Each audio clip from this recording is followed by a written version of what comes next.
It is a time-honored tradition for video games to come with an array of endings that can change depending on your choices. But the following 10 games have bad endings that are so bleak, vile, and depressing that you end up questioning your entire playthrough. Also, it should probably go without saying, but there is a major spoiler warning in effect, and we'll put the games that are mentioned in the description below. I'm Josh from What Culture, and these are the 10 darkest bad endings in video games. Number 10, the positive ending, Stalker Shadow of Chernobyl. The adage, be careful what you wish for, is intended to highlight the unexpected dangers of ambition. But if you've played Stalker Shadow of Chernobyl, you'll know it can be a lot more literal than that. This FPS puts you in the shoes of the Marked One, a man surviving within the Zone, a forbidden area surrounding the Chernobyl power plant. Thankfully for him, this bleak place has hope in the form of a strange monolith known as the Wish Granter, which can, as you can probably assume, grant you a wish. Choosing to take said wish, however, is a bit of a double-edged sword, as it will lead you to one of the game's false endings, none of which are any good. See, the Wish Granter takes a page from the infamous monkey's paw trope, granting your wish in a very tainted way. Wish for immortality, and you'll turn into a statue. Wish for gold, and you'll be crushed by it. However, the most ironically twisted of them all is the positive ending. In this ending, you wish for the zone itself to disappear. However, when you open your eyes, you discover that you've been blinded, making the zone disappear as requested, but probably not as intended. So yeah, you could say that this horrifying ending makes you wish that you'd been more careful. Number 9, Something Ends, Something Begins 3. The Witcher 3 Wild Hunt.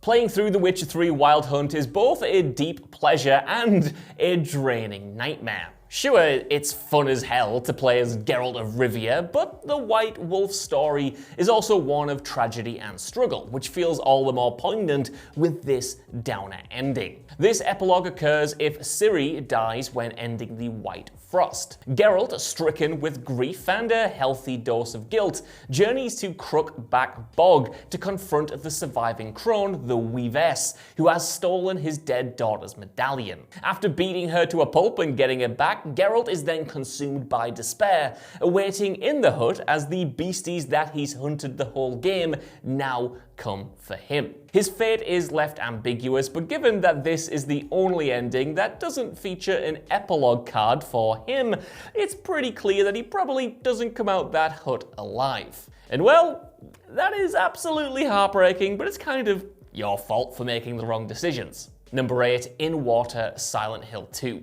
Silent Hill 2 is a game that banks on making you feel emotionally devastated.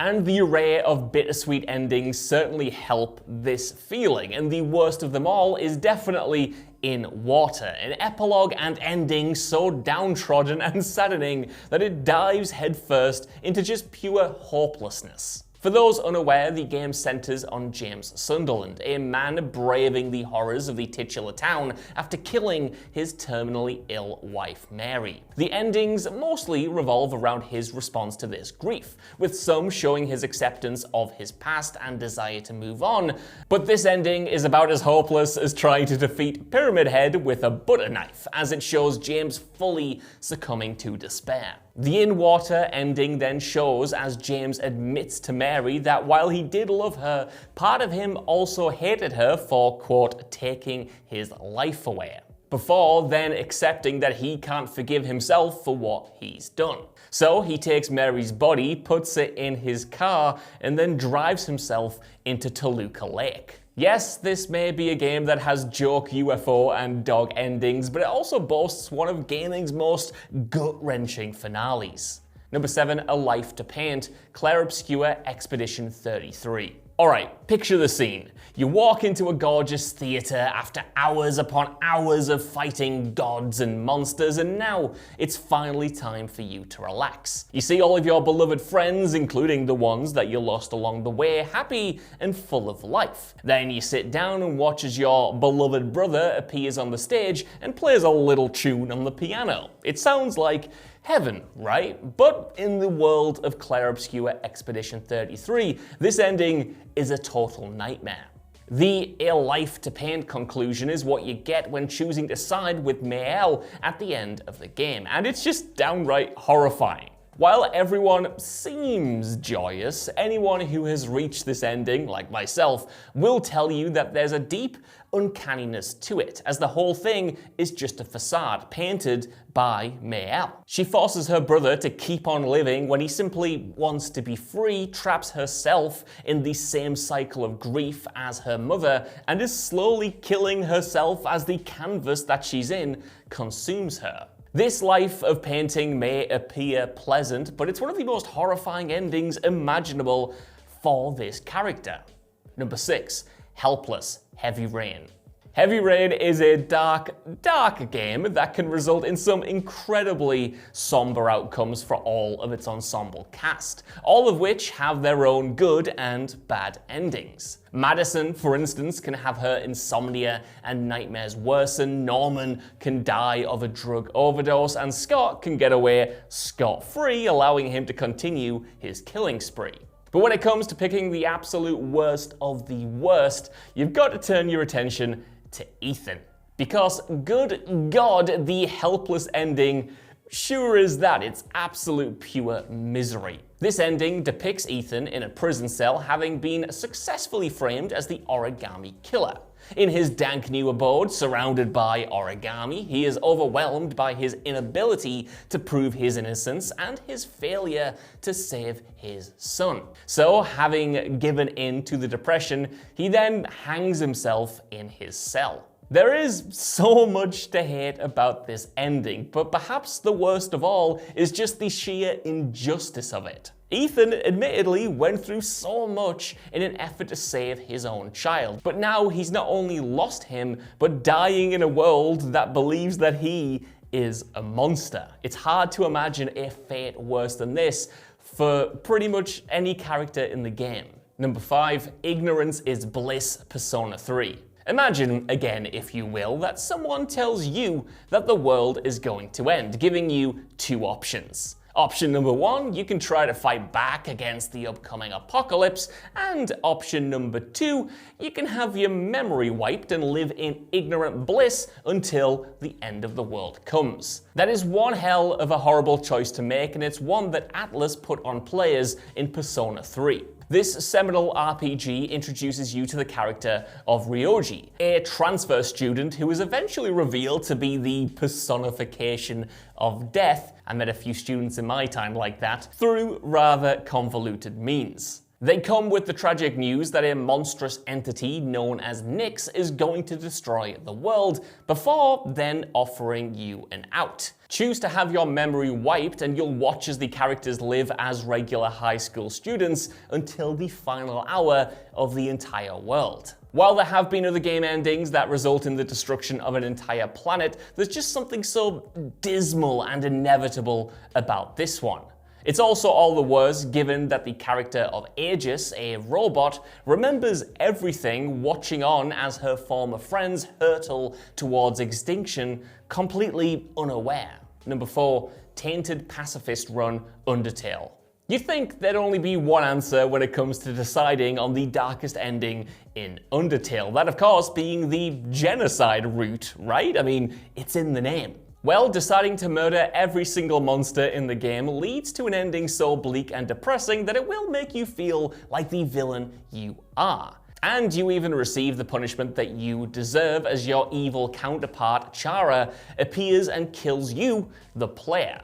The thing is, it can and does get worse if you decide to pull an Uno reverse card and try to make up for your horrible actions afterwards. Enter the Tainted Pacifist, also known as the Soulless Pacifist ending. Choosing to restart the game post-genocide run and spare every single monster will result in you experiencing the pacifist route as is, with the Azrael encounter at the ending still all intact. That is, until Chara then reappears in a post-credit scene, and it's clear that you can never escape what you did. The scariest thing about this ending is that it doesn't undo your genocide. You murdering everyone before still canonically happened despite you resetting the game, and it'll probably happen again. So no matter how kind you decide to be now, this world is forever tainted by your original maliciousness. Number 3, a great jelly thing. I have no mouth and I must scream. Now, this is a particularly unique entry, as the infamous I Have No Mouth and I Must Scream is a point-and-click adventure game based on the short story of the same name by Harlan Ellison that features multiple bad endings. In fact, out of the 7 main story conclusions, there's only one good ending, with every other one resulting in a fate worse than death. The horrifyingly dystopian setup of this game focuses on a group of 5 humans living in a post-apocalyptic world overseen by a malicious artificial intelligence known as AM. And this AI really hates humanity. Given his hatred, he continuously tortures these unlucky folks in the game, and towards the end, if you're unable to fully defeat the AI, your character will then be turned into a soft jelly thing, a mouthless creature that can't die or hurt itself, essentially stuck for eternity, unable to do anything other than silently scream. This horrifyingly bleak outcome occurs to the player character in 5 of the 7 endings. And, by the way, is the canonical ending for the entire game and is what happens in the short story as well, in case you wanted to witness the misery in written form alongside what you see here. Number 2, Sins of the Father, Baldur's Gate 3. When playing as the Dark Urge origin character in Baldur's Gate 3, you'll eventually find out that you've got a little bit of a god in you as a Bal spawn, the offspring of the god of murder. For many players, this offers a thrilling opportunity to defy your nature and roleplay as a strong story of redemption. But for others, it's also a chance to just bring chaos and misery to the entire world because, hey, evil playthroughs can be very fun. The Sins of the Father ending, though, is a choice that you can make at the climax of the game if you've accepted the Slayer form from your divine father. After defeating the Netherbrain, you can then choose to backstab your comrades and everything that you fought for by dominating it in your father's name. This results in you then using the brain and all of the infected to overtake the Sword Coast, murdering civilians and bringing total death and destruction to the land. Now, the sickos among you, yes, you watching right now, who choose this ending, clearly want to see the world burn, but in fairness, your character is the progeny of the god of murder, so at least you're making accurate role-playing choices. Number 1, the Lord of Frenzied Flame, Elden Ring.